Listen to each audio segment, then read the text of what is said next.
입니다. 오늘 우리에게 주신 하나님 말씀 함께 살펴봅니다.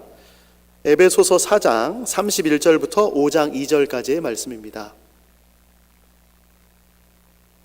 에베소서 4장 31절, 제가 가진 성경으로 신약성경 314면에 있습니다. 4장 31절부터 5장 2절까지를 우리 한 목소리로 천천히 봉독하겠습니다. 함께 말씀을 같이 봉독합니다. 시작. 너희는 모든 악독과 노함과 분냄과 떠드는 것과 비방하는 것을 모든 악의와 함께 버리고 서로 친절하게 하며 불쌍히 여기며 서로 용서하기를 하나님이 그리스도 안에서 너희를 용서하심과 같이 하라. 그러므로 사랑을 받는 자녀같이 너희는 하나님을 본받는 자가 되고 그리스도께서 너희를 사랑하신 것 같이 너희도 사랑 가운데서 행하라. 그는 우리를 위하여 자신을 버리사 향기로운 제물과 희생 제물로 하나님께 드리셨느니라. 아멘. 저는 여러분과 함께 복음적인 미덕이라는 주제를 가지고 말씀을 나누고 있습니다. 첫 번째는 겸손이었습니다. 여러분, 겸손의 모델을 어디서 찾으십니까? 물론 우리 주변에 겸손한 분들이 참 많지만 우리 성경에 있는 가장 겸손의 근본인 예수님께 그 모델을 찾습니다. 예수님의 겸손이 어디까지입니까? 하나님과 동등됨을 취할 것을 여기지 아니하시고 자기를 비워서 종의 형체를 가지셨다. 그리고 십자가에 죽기까지 복종하셨다. 여기가 이 겸손의 시작입니다. 예수님의 겸손을 보면 우리는 그 겸손을 보면서 우리가 못할 건 없겠다라는 생각을 하실 수 있어야 됩니다. 예수님의 겸손을 생각하면 우리는 나를 내려놓은 기쁨이 무엇인가를 조금씩 알아가는 즐거움을 만끽할 수 있습니다. 예수님이 자신을 다 내려놓으시고 겸손하게 오신 것, 우리로 하여금 이 겸손을 본받으라고 말씀하신 것입니다. 이 겸손이 사라지면 생기는 것이 교만이라고 그랬습니다. 여러분은 겸손한 사람과 교만한 사람이 있다면 어느 쪽으로 가시겠습니까? 자, 이쪽이 겸손한 사람이 있고요, 이쪽이 교만한 사람이 있습니다. 어느 쪽으로 가시겠습니까? 네, 교만한 사람이 가는 사람이 없을 거예요. 다들 겸손한 사람 쪽으로 하려고 할 것입니다. 이 겸손이라는 것이 복음적이다라는 말을 할 때에 겸손한 사람 그 자체가 예수 그리스도를 바라보게 한다라는 의미입니다. 성품적으로 겸손한 사람도 있습니다. 그러나 그 성품은 그 사람에게서 한계가 멈춰지게 됩니다. 그러나 예수 안에서 겸손한 사람은 겸손함이 나로부터 말미암지 않는다는 것을 보여줍니다. 나는 그럴 사람이 아닌데 예수님이 나에게 그렇게 살라고 하셨어. 예수님이 그렇게 사셨어. 그러니 나를 본 많은 사람들은 나의 겸손함을 보는 것이 아니라 내 안에 계신 예수 그리스도를 바라보게 됩니다. 그래서 이 겸손이 복음적이다라는 이야기를 합니다. 두 번째로 살펴본 것이 자선입니다. 자선, 많이 나누는 것이죠. 내게 있는 것을, 내가 가지고 있는 것을 나누는 것입니다. 가지고 있는 것을 나누면 줄어듭니다. 사라지고 없어집니다. 그런데 이 하나님 나라 법칙은 놀라운 것이 나눠주면 다시 채워지는 애가 있습니다. 오해하지 마세요. 내가 그러면 1000불을 내가 나눠주면 2000불이 온다, 이런 얘기 아니에요. 하나님의 법칙은 이 땅에서 나누면 하늘에 쌓인다는 법칙입니다. 여러분, 이 땅에서 보상을 받으면 얼마나 좋겠어요. 하지만 이 땅에서 보상을 받으면 하늘나라에서 받을 게 없어지면 무슨 소용이 있겠습니까? 하나님께서 우리에게 주신 것 가지고 나눌 때에 하나님은 하늘에 다시 쌓으신다. 이것이 자선이라는 것의 역설입니다. 나누는 것의 역설입니다. 사랑을 나누면 사랑은 줄어들지 않죠. 오히려 더 많아집니다. 물질을 나누면 물질이 없어지지만 상대방이 그걸 받아서 너무나 행복해하고 그것의 필요를 따라서 그 사람의 생계를 이어갈 수 있는 기쁨이 넘치게 됩니다. 그러니 나눌수록 풍성해지는 역설, 이 자선을 우리가 행하는 것이 마땅한 것입니다. 그런데 이런 사람들이 있어요. 내가 자선을 행하고 난 뒤에 이걸 내가 했어. 놀랍지 않아? 나에게는 이런 마음이 없었는데 주님이 주셔가지고 내가 했단 말이지. 겸손하게 말하는 것 같지만 제가 잘 쓰는 표현은 공치사하는 것입니다. 자기가 공을 쌓았고 자기 입으로 그 공을 깎아내리고 있는 것입니다. 우리가 해야 되는 자선은 우리 이름을 드러내는 것도 아니고 우리 교회 이름을 드러내는 것도 아니고 하나님이 하시는 것입니다. 그것이 가장 우선이 되는 것입니다. 그러니 자선은 내가 있어서는 안 되는 것이죠. 만약에 자선이 내가 행하고 난 뒤에 내 이름을 드러낸다면 그것은 자선이 사라진 탐욕입니다. 내 이름을 드러내는 탐욕. 자선을 베푸는 일은 진실한 사랑을 증명하는 표징입니다. 내가 누군가를 돕거나 누군가를 섬길 때에 나는 당신을 진실로 사랑합니다. 내가요? 아니요. 그리스도께서 당신을 사랑하십니다. 이걸 나타내는 것입니다. 누군가는 우리의 자선을 통해서 그리스도의 사랑을 경험하게 됩니다. 그래서 이 자선도 복음적인 미덕입니다. 오늘 세 번째 나누는 이 복음적인 미덕은 친절입니다. 우리 한번 따라해 보겠습니다. 친절, 변화를 일으키는 기적의 씨앗. 같이 하는 건데요. 이러면 안 되는 겁니다. 길어서 그렇죠. 친절, 변화를 일으키는 기적의 씨앗. 친절이 변화를 일으킨다. 그런데 그것이 기적의 씨앗이다라고 제목했습니다. 여러분, 저는 이 제목 짓는데 굉장히 열심히 합니다. 그런데 이렇게 반응이 없다니요. 네. 친절은 다른 사람을 배려하는 것입니다. 여러분은 친절하게 누군가에게 친절을 베풀어 본 경험이 있고 또 누군가의 친절을 받아본 경험이 있습니다. 사람들을 기꺼이 돕는 마음이지요. 친절한 사람 곁에 가면 마음이 긍정적으로 바뀌게 됩니다. 친절한 사람이 곁에 있으면 나도 친절을 베풀게 됩니다. 친절한 공동체에 있으면 어떻게 될까요? 여러분이 머물러 있던 공동체는 어떤 모습입니까? 제가 지금까지 사역했던 교회를 돌아보면 친절한 공동체, 물론 매일 친절하지는 않지만 그 친절함 속에서 서로 하나 되는 모습을 보는 공동체였습니다. 친절한 공동체에 있으면 서로 사랑하게 됩니다. 친절은 단순한 예의 바른 행동이 아닙니다. 저 사람이 나이스하다. 이게 친절이 아니에요. 하나님의 사랑을 실천하는 중요한 방법이 친절입니다. 친절이라는 것은 단순히 예의 바름, 저 사람은 정말로 예의가 바르고 매너 있다, 이 정도가 아니라는 거죠. 그러면 이 친절이 사라지면 뭐가 생길까요? 여러분, 친절이 사라지면 시기와 질투가 생깁니다. 우리는 좀 한국말이니까 이게 어려워요. 왜 친절하고 시기와 질투가 반대 개념일까? 이게 이제 어원으로 가면 그렇게 반대 개념이 되는데요. 친절이 사라지면 시기와 질투가 나타난다라고 얘기했습니다. 여러분, 때로는 우리가 친절하기 어려운 상황들을 마주할 때가 있어요. 나에게 상처 준 그 남자 다시 만나면 친절하게 대할 수 있나요? 나에게 괴로움을 줬던 그녀를 만나면 내가 옛날처럼 친절하게 대할 수 있습니까? 오늘 아침에 여러분 집안 상황을 잘 모르지만 오늘 아침에 내가 집에서 나올 때 엄마 아빠와 좀 다투고 나왔다. 그럼 저녁에 들어갈 때 나이스하게 잘 다녀왔습니다라고 인사하면서 친절하게 대할 수 있나요? 심지어 나의 원수이자 집안의 원수인 사람을 만나면 친절하게 할 수 있을까요? 사촌이 땅을 사면 배가 아프더라고요. 안 아플 줄 알았거든요. 우리 사촌 중에도 잘된 친구가 있는데 축하해! 야, 너 잘됐다. 정말 잘됐다라고 얘기하면서도 입은 립 서비스처럼 가면서 마음은 저 녀석이 나보다 어린데 나는 뭐하나, 이런 마음이 들 때가 있습니다. 친절이 사라진 질투와 시기는 자신의 행복을 위해서 다른 사람의 불행을 제물로 사는 아주 잔인하고 비틀어진 자기 자랑을 하게 됩니다. 친절이 사라지면 상대방을 깎아내리면서 나를 드러내려고 하는 것도 있어요. 성경에서 예를 들어서 말씀드리겠습니다. 블레셋과의 전쟁을 마치고 돌아오는 다윗을 본 사울이 있습니다. 백성들이 환호를 하지요. 사울은 천천히요, 다윗은 만만이다. 여러분, 왕이 들었는데 그 소리가 어떻게 들렸을까요? 야, 다윗이 정말 잘 싸웠구나. 우리나라 지켜줘서 너무 고맙다. 블레셋을 싸워서 이겼다 라고 하면 좋았을 텐데 사울의 모습을 이렇게 묘사합니다. 그날 후로 사울이 다윗을 주목하였더라. 이 주목하다는 말이 시기하다라는 말입니다. 시기라는 단어가 눈을 흘겨보다 이런 어원에서 나온 거거든요. 사울이 질시가 가득한 눈으로 다윗을 바라본 것입니다. 자신보다 더 높은 칭송을 받습니다.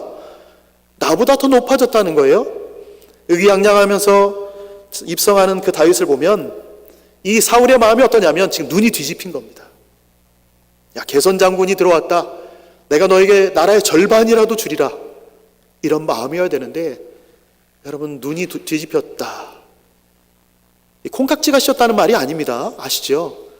내가 그 사람을 사랑하여서 그 사람의 단점도 감추겠다는 것이 아니라 꼬투리를 잡겠다. 얘가 나보다 높아졌다. 이 친구를 어떻게 깔아뭉갤까? 어떻게 하면 내가 더 높아질까에 대한 고민을 하기 시작한 것입니다. 자, 승승장구한 다윗을 보니까 어떻습니까? 옆에서 승승장구하면 자기의 신하가 승승장구하면 왕이 정말 잘했다라고 말해야 되는데 사울은 자신이 초라해지기 시작합니다. 여러분 남매나 형제가 있으면 동생이 뭔가 잘하면 어떻게 돼요? 형이나 언니나 오빠가 잘했다라고 칭찬해 주지만 부모님께 비교당할까 봐 또 혹시나 부모님이 상처 주는 말 할 때가 있잖아요. 야, 너는 언니는 이랬는데 동생은 이런데 그러면 어떻게 돼요? 짜증이 확 올라오잖아요. 제가 주먹 보셨습니까? 짜증이 확 올라오는 거? 저희 집에 그런 아이가 있어요. 무슨 말만 하면 누나는 하는 녀석이 있어요. 비교하면 자기가 잘못된 것 같은, 더구나 자기가 더 직위가 높으니까 사울은 너무나 싫은 것입니다. 질투와 시기를 빼고 친절을 베푼다는 것은 쉬운 일은 아닙니다. 시기와 질투하는 사람에게 친절을 베풀라, 이것이 쉬운 일이 아닌데 오늘 바울 사도가 그 어려운 걸 하라고 말합니다. 우리 31절과 32절입니다. 에베소서 4장 31절 32절인데 제가 읽어드릴게요. 너희는 모든 악독과 노함과 분냄과 떠드는 것과 비방하는 것을 모든 악의와 함께 버리고 서로 친절하게 하며 불쌍히 여기며 서로 용서하기를 하나님이 그리스도 안에서 너희를 용서하심과 같이 하라. 네, 좋은 말이에요. 여러분 그렇게 하라는 거예요. 이 말을 들으니까 이제 개혁 개정판에서는 이게 무슨 말인지 어렵다라고 생각하신 분이 혹시나 계실까봐 제가 유진 피터슨이 이 본문의 내용을 일상언어로 쓴 것이 있습니다. 메시지 버전이라고 해서 그 본인이 그거는 성경이 아니라고 표현했습니다. 이건 자기 자신들이 성경 연구하면서 일상언어로 썼습니다. 조금 더 친근감 있습니다. 이런 내용이에요. 우리 함께 읽어볼까요? 그 메시지 버전에 나온 에베소서 4장 31절과 32절 이렇게 번역했습니다. 같이 읽습니다. 시작. 가시 돋친 말, 헐뜯는 말, 불경스러운 말은 입에 담지도 마십시오. 서로 친절하게 대하고 서로 마음을 쓰십시오. 하나님께서 그리스도 안에서 여러분을 용서하신 것 같이 여러분도 서로 신속하고 완전하게 용서하십시오. 이렇게 번역했습니다. 앞에 이제 우리 개역개정판에는 한 6가지는 하지 말고 그 다음에 친절하고 사랑하라고 되어 있는데 여기는 표현이 간결하면서도 딱 와닿지 않습니까? 가시 돋친 말. 여러분은 그냥 막 던졌는데 나는 몰라요. 가시를 그 안에 심었는지 안 심었는지 모르지만 상대는 듣고 난데 어떻게 해요? 가슴에 가시를 몇 개를 박아놓은 그 말들, 헐뜯는 말. 여러분이 헐뜯는 말, 험담하는 거 얼마나 재밌는지 아십니까? 직장 생활할 때 한국에서 탕비실이라는 곳이 있었어요. 거기 이제 음료수랑 마실 수 있는 공간이 있는데 거기 직원들이 꼭 제가 커피 마시러 가면 누군가 따라 들어와요. 그러면 이제 와서 얘기하는 거죠. 선생님 그거 들었어요? 부장님이 실은 이런 게 있었대. 어제 야근하면서 하면서 계속 얘기합니다. 그러면 제가 듣고 있다가 어떻게 돼요? 그런 일이 있었어? 그랬어요? 처음엔 이렇게 되는데 그걸 5분만 듣고 있으면 어떻게 되는지 아세요? 그래서 그랬구나. 나도 부장님 그럴 줄 알았어. 실은 말이야, 부장님 나는 이런 비밀을 알고 있어. 같이 있으면 같이 헐뜯는 말을 하게 돼요. 불경스러운 말을 한대요. 불경스러운 말, 하나님 앞에 하지 않아야 될 말들, 우리 어른들께 하지 않아야 될 말들, 그런 말들은 입에도 담지 말라고. 그런데 하는 얘기가 무엇입니까? 서로 친절하게 대하고 마음을 쓰십시오. 친절한 것을 립 서비스로 잘 할 수 있어요. 그런데 마음이 담기지 않는 말이 너무나 많죠. 영혼 없는 멘트들이 있다는 거예요. 영혼이 담기지 않은, 그 사람의 진심이 느껴지지 않는 입 바른 소리들이 친절하게 전달될 수 있습니다. 그런데 마음을 서로 써서 친절하게 대하라는 것입니다. 그리고 얘기하기를 하나님이 그리스도 안에서 여러분을 용서하신 것 같이 그렇게 하라고 가르칩니다. 우리는 그리스도를 통해서 용서받은 존재입니다. 하나님 앞에서 그리스도께 우리는 빚진 존재입니다. 하나님 우리를 용서하셨고 그 용서를 우리를 위해서 하셨지만 우리 자체로 우리를 들어서 하신 것이 아닙니다. 예수 그리스도를 통해서 용서하신 것입니다. 그래서 우리는 하나님 앞에서 그리스도께 이 용서에 대한 빚을 졌습니다. 이런 측면에서 우리가 다른 사람에게 용서의 은혜를 베푸는 것은 빚을 갚는 거예요. 부모님들이 흔히 이런 얘기를 합니다. 저희 어머니는 그런 말씀을 하세요. 제가 효자 노릇을 좀 하려고 하면 너희 둘이 잘 살아라. 너희들끼리 잘 살아라. 엄마에게 줄 거 생각하지 말고 너희 애들에게 잘해라. 부모님께 받은 것을 다 부모님께 갚을 수 없는 것을 저도 알아요. 그래서 아주 조금만 갚으려고 해도 너희들이 잘하면 돼. 너희 둘이 잘 살면 되고 장모님께 잘하고 자녀들에게 잘하면 돼. 그것이 저희 어머니에게 효도하는 길이, 효도하는 방법 중에 하나입니다. 오늘 우리가 용서하는 것, 용서의 은혜를 베푸는 것이 하나님 앞에서 그리스도께 빚진 것을 갚는 행위라고 이야기합니다. 그 다음 반대로 용서하지 않는 것은 무엇일까요? 용서하는 것은 그렇게 빚진 것을 갚는 것인데 용서하지 않는다면, 다른 사람을 마음으로 받아들이지 않고 친절을 베풀지 않는다면 하나님께서 그리스도를 통하여서 주신 그 용서의 은혜를 잊어버리고 무시하는 것입니다. 예수님은 베드로에게 알려주신 것처럼 우리에게도 말씀하십니다. 마태복음 18장 33절인데요. 내가 너를 불쌍히 여김과 같이 너도 내 동료를 불쌍히 여김이 마땅하지 아니하냐. 친절을 베풀 때에 기본적인 게 사랑을 받은 것, 용서에 대한 것입니다. 친절한 것 쉬운 일은 아닙니다. 얼마나 쉬운 일이 아닌지 우리도 잘 알아요.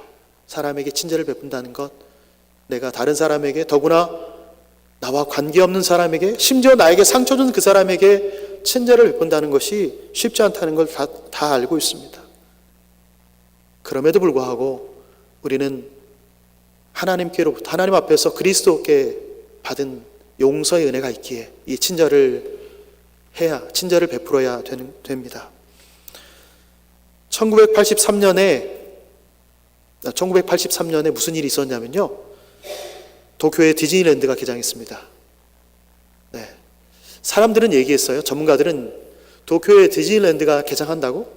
미국에 있는 게 도쿄에 와서 개장한다고 잘 될까? 전문가들이 분석하기를 3년 안에 망할 거다.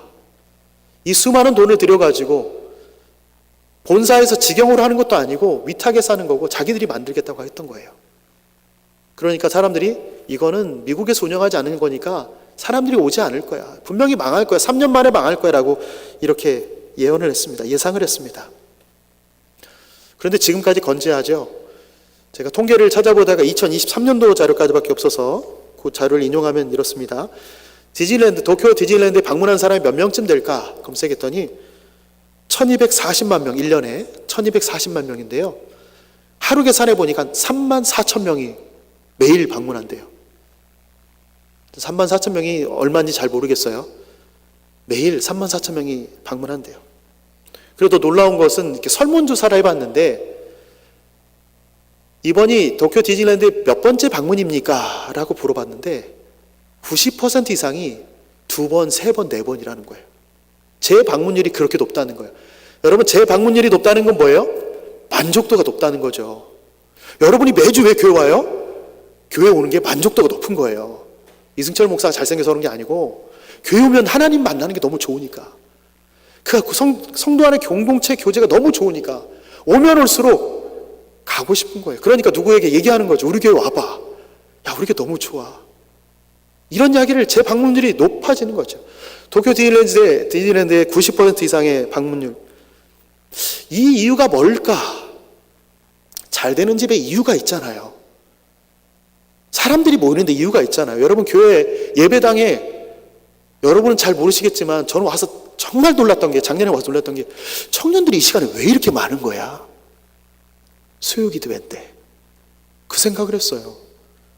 왜냐하면 제가 청년 때 다녔던 교회를 보는 것 같았거든요. 제가 처음에 다녔던 모교회는 전통적인 보수적인 교회예요. 주일에 저녁 예배가 있어요. 주일에 새벽 기도회가 있고요. 새벽 기도회 1부, 2부가 있어요. 4시 반, 6시. 그 다음에 1부 예배가 9시에 있고 2부 예배가 11시 있고 그 다음에 예배가 이제 오후에 청년부 예배가 있고 저녁 7시 반에 저녁 예배가 있어요. 하루 종일 집에 못 가요. 선배들이 어떻게 했냐면 교회 주변에 결혼하고 집을 얻어서 그 집을 오픈했어요. 저희는 항상 청년부 예배 끝나면 저녁 예배까지 뭘 하냐면 그 형들 집에 가서 저녁을 먹고 왔어요. 나가서 사 먹으면 혼났어요. 주일에 돈 쓴다고. 그런데 그렇게 예배당에 모였어요. 제가 우리 교회 와서 놀란 거죠. 수요 기도에 청년들이 뭔가 이유가 있지 않겠는가. 도쿄 디즈니랜드가 잘 되는 것에 대한 이유가 있지 않을까. 이 원인을 분석한 사람이 생겼습니다. 그 답이 친절을 디자인하다라는 책에 쓰여 있더라고요. 이분도 궁금했나 봐요. 왜 여기가 망하지 않고 있었을까? 디즈니랜드에 있는 여러 가지 사건들, 이야기들을 종합해 놓은 책입니다. 그러면서 본인이 분석한 내용이에요. 자, 도쿄 디즈니랜드의 운영 원칙 중에 하나가 뭐가 있냐면 친절이라는 게 있습니다. 거기에는 예의라고 되어 있는데요. 이 내용을 쭉 살펴보면 이게 친절이라는 의미예요. 친절을 가장 중요하게 여긴다는 점에서 그거를 왜 그렇게 생각했는가 하면 관련 매뉴얼이, 예절과 관련된 매뉴얼이 300권이나 있대요. 직원 교육하는데 여러분 도쿄 디즈니랜드 아르바이트 하려면 그 300권을 읽고 가야 돼요. 근데 그게 사례별로 개장한 이후로부터 계속 사례별로 어떻게 하면 좋은가에 대한 내용들이 쭉 축적되어 있는 것입니다. 이런 상황에서는 이렇게 하십시오. 이런 상황에서 이렇게 대처하십시오. 이런 것이 쭉 노하우로 전수되어 있어요. 근데 그것이 예의라고, 우리의 운영 원칙은 예의입니다 라고 했는데 그 300권을 분석해 보니 이것이 친절이다라는 것을 찾아낸 거예요. 그 매뉴얼의 핵심, 이 친절, 고객의 입장에서 생각하면서 그들을 위해서 무엇을 할 수 있는지 고민하도록 만드는 힘이 거기에 있었다는 것입니다. 고객들이 왔을 때, 손님들이 왔을 때 방문했던 사람들이 다시 한번 가고 싶어, 또 가고 싶어라는 마음이 들 수 있도록 그들에게 최선을 다해 섬겼다는 거예요. 친절을 베풀었다는 거예요. 그러니까 관련 매뉴얼이 300권이나 되는 거죠. 그럼에도 불구하고 계속 업데이트를 한대요. 이런 상황이, 새로운 상황이 발생해서 이렇게 하면 좋겠어라고 계속 업데이트를 한대요. 여러분, 친절이 얼마나 큰 힘을 가지고 있는지를 보여주는 것입니다. 여러분, 이 친절이 사라지면 어떻게 될까요? 앞서 얘기한 사울이 다윗을 부러워하면서 천천과 만만을 들은 후에 시기와 질투로 원망하고 증오의 대상으로 다윗을 삼습니다. 시기와 질투는 갈등을 일으킵니다. 결국은 사울이 어떻게 합니까? 다윗을 여러 번 죽이려고 하죠. 시기와 질투가 심해지면 본인 스스로도 견디지 못하고 상대방의 영혼을 죽이려 하고 뿐만 아니라 실제로 사울처럼 이 사건이 일어나게 됩니다. 시기와 질투는 점점 사울을 미치게 만들었습니다. 결국 그가 하나님과 멀어지게 되죠. 하나님께 버림당하게 됩니다. 우리 안에 친절이 사라지고 질투와 시기가 자라면 어떻게 될까요? 우리 안에 시기와 질투가 일어나면 어떤 일이 일어날까요? 다른 사람과 끊임없이 비교하게 될 겁니다. 그러면서 나는 내가 부족하다고 느낀, 내가 무엇이 없는가, 저 사람에 비해서 나는 뭐가 없을까라고 찾아내기 시작할 겁니다. 부족함에 대한 불만이 커지면 그 불만은 결국 다른 사람을 향한 질투로 바뀌게 되고 그 질투의 대상이 한 사람이었다가 나중에는 공동체가 되기도 합니다. 나를 제외한 모든 사람이 나를 시기한다라고 생각할 수도 있습니다. 시기와 질투는 다른 사람의 성공을 받아들이지 못합니다. 그리고 그 성공을 빼앗고 싶은 열망을 만들어냅니다. 가로채려고 하는 거죠. 결국 다른 사람과의 관계를 악화시킬 뿐만 아니라 자신은 더욱더 불행한 곳으로 빠지게 됩니다. 시기와 질투는 마음의 평안을 해칩니다. 여러분, 시기와 질투의 대상이 있으면 날마다 내 마음이 그 사람에게만 가 있습니다. 그 사람이 무엇을 하는지, 그 사람이 어떤 행동하는지 뿐만 아니라 무슨 말을 하고 있는지 온통 신경이 거기에만 가 있습니다. 다른 사람들이 내 얘기는 하고 내 말을 나에 대해서 말하고 있는 것은 아닌지, 누군가를 얘기할 때 그 사람을 또 칭찬하고 있는 것은 아닌지 그리고 계속 그 생각이 이어지면 부정적인 감정으로 가득 차게 됩니다. 그렇게 살다 보면 결국 하나님과 멀어질 수밖에 없습니다. 시기와 질투는 하나님께서 우리에게 주신 마음이 아닙니다. 야고보서 3장 16절에 이렇게 쓰여 있습니다. 같이 한번 읽어볼까요? 시작. 시기와 다툼이 있는 곳에는 혼란과 모든 악한 일이 있음이라 하고, 시기와 다툼, 질투가 있으면 혼란과 악한 일 뿐입니다. 그곳에 내가 있다면 그곳에 여러분 어떻게 그 자리에 머물고 계시겠습니까? 아니면 나오시겠습니까? 우리는 친절이 사라진 시대를 살고 있습니다. 친절을 찾아보기 어려운 시대입니다. 시기와 질투를 경험하기도 하면서 우리는 어느 순간에 물들어서 우리도 시기와 질투를 하며 그 감정에 물들어 삽니다. 때로는 상처와 분노와 미움이 우리 마음에 가득하여서 친절을 베풀지도 못할 때가 많습니다. 내 감정이 태도가 되어서 내가 기분 나쁘면 내가 하지 않아야 될 말도 하게 되고, 내가 기분 나쁘면 해야 될 일도 안 하게 됩니다. 이런 상황에서 바울 사도가 이런 해법을 제시합니다.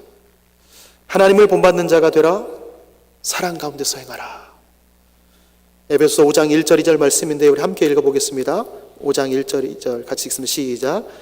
그러므로 사랑을 받는 자녀같이 너희는 하나님을 본받는 자가 되고, 그리스도께서 너희를 사랑하신 것 같이 너희도 사랑 가운데서 행하라.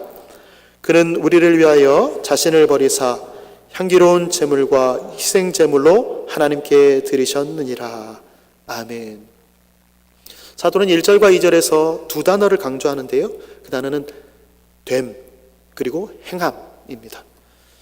강조하는 순서를 통해서 행함 이전에 됨이 먼저다라고 이야기하고 있습니다. 다시 말씀드리면 뭔가를 하려고 하기 전에 그 전에 됨됨이가 되라라고 얘기하는 거예요. 총신대학교 신학대학원 기숙사 앞에 보면 교훈 돌비석이 있는데요, 제가 사진을 찍어오진 않았습니다. 이렇게 쓰여 있습니다. 신자가 되라, 학자가 되라, 성자가 되라, 전도자가 되라, 목자가 되라. 목회자를 양성하는 신학교니까 그렇게 표현되어 있는데, 놀라운 건 좋은 목사가 되라는 말은 없어요. 목회자를 양성하는 곳이니까 좋은 목사가 있으라고 말하면 좋을 텐데 그런 말은 없습니다. 그 이유가 뭘까요? 저희 선배님들한테 이걸 무지하게 많이 들었던 얘기입니다. 선배 목사님도 이렇게 말씀하셨어요. 목사가 되기 전에 돼야 될 것들이 있다라는 거예요. 목사가 되기 전에 이게 먼저라는 거예요. 총신대학교 신학대학원에 있는 그대로 하면 목사가 되기 전에 목자가 되어야 되고, 전도자가 되어야 되고, 성자가 되어야 되고, 학자가 되고, 신자가 되어야 된다라는 말입니다. 목사가 되기 전에 신자, 성도가 되십시오. 저희 선배님들이 끊임없이 저에게 하셨던 말씀입니다. 그런데 그 말을 듣고 난 뒤에 한 말씀 더 하시더라고요. 신자가 되기 전에 사람이 되라. 상식적이지 않은 성도가 있고 신자가 있고, 상식적이지 않은 목사가 있더라. 목사가 되었다고 신자됨을 놓치지 말고, 신자가 되었다고 사람됨을 놓치지 말라는 것입니다. 바울 사도가 얘기하는 거예요. 너희가 무슨 액션을 하기 전에 먼저 해야 될 됨됨이가 있다 라고 얘기합니다. 그리스도께서 너희를 사랑하신 것처럼 사랑 가운데서 행하라 라고 말하기 전에 하나님을 본받는 자가 되라. 액션을 하기 전에 하나님을 본받으라고 얘기합니다. 우리가 무엇을 하기 전에 하나님을 본받기 위해서 따라가고 그대로 살다 보면 그분을 닮고 그분 말씀대로 살게 됩니다. 그러면 하나님의 형상대로 지음받은 우리가 의와 진리로 거룩하심으로 지으심을 받은 새 사람을 입고 그분을 닮아가면 억지로 하라고 해서 하는 것이 아니라 내가 하기 싫어도 하게 되는 것이 이 행함이라는 것이에요. 그분께 받은 사랑을 자연스럽게 나눠주게 된다는 것입니다. 그분을 드러내는 친절을 우리 삶에서 나타내게 된다는 거예요. 이 친절이란 단어, 우리는 한국말로 친절이라고 되어 있지만 히브리어로는 헤세드입니다. 많이 들어보셨죠? 헤세드, 인애, 이런 표현을 쓰잖아요. 성령의 열매 중에서도 자비가 헤세드입니다. 그러니까 우리는 제가 여기 친절이라고 설명을 드렸는데 자비도 같은 의미입니다. 자격 없는 자에게 베푸신 하나님의 호의라는 뜻이죠. 헤세드. 자격 없는 나에게 주신 하나님의 은혜라는 것입니다. 친절은 범위가 어디까지인가 라고 했더니 참 제가 성경에 안 써 있으면 말씀 안 드리려고 그러는데 범위가 이렇게 돼 있어요. 마태복음 5장 44절에 보니까 친절이 어디까지 범위인가? 원수를 사랑하고 박해하는 자를 위하여 기도하라. 이것이 친절이다. 성경은 참 명확하게 이야기해요. 지킬 수 없는 것인데 자꾸 이렇게 여기까지다. 이것이 친절이다. 우리에게 가르칩니다. 원수를 사랑하고 박해하는 자를 위해서 기도하는 것, 우리 힘으로 할 수 있는 일일까요? 아닙니다. 우리 힘으로 원수를 사랑하는 것 어렵습니다. 나를 박해하는 사람을 위하여 기도하는 것, 내 힘으로 가능하지 않습니다. 하나님의 사랑을 받은 자녀인 우리가 하나님을 본받을 때에 할 수 있는 일입니다. 하나님을 본받으면, 하나님을 본받는 자가 되면 이것이 자연스럽게 행할 수 있는 일이 됩니다. 그러면 원수를 사랑하게 되고 박해하는 자를 위하여 기도하게 됩니다. 여러분, 그래서 제가 열심히 아내를 사랑하고 기도하는 것입니다. 아내를 위해서. 웃지 못하는 분은 개그를 이해 못하시는 거죠. 제가 아내가 있어서 하는 얘기예요. 여러분, 하나님의 사랑을 받으면 그 사랑에 본받는, 하나님의 사랑을 본받은 사람은 원수를 사랑할 수밖에 없어요. 나는 아닌데요, 하나님이 그렇게 그 자리로 밀어내십니다. 박해하는 자를 기도하기 싫은데 하나님은 내 입을 열어서 기도하게 하십니다. 기도하기 싫어서 입을 꽉 다물고 있는데도 하나님 머릿속 계속 생각나게 하시고 결국은 입을 열어서 고백하게 하십니다. 2017년에 개봉한 영화 원더가 있는데요, 그 영화에서 나온 대사입니다. 웨인 다이어 박사가 쓴 말을 이 영화에서 하면서 유명해졌는데요, 옳음과 친절 중 한 가지만 고를 수 있다면 친절을 선택하라. 여러분, 이 세상에는 옳은 말을 하는 사람이 참 많습니다. 옳은 말 하는 사람 정말 많아요. 저희 집에도 많아요. 4식구 사는데도 반 이상이 옳은 말만 해요. 그런데 친절을 베푸는 사람은 점점 사라져만 갑니다.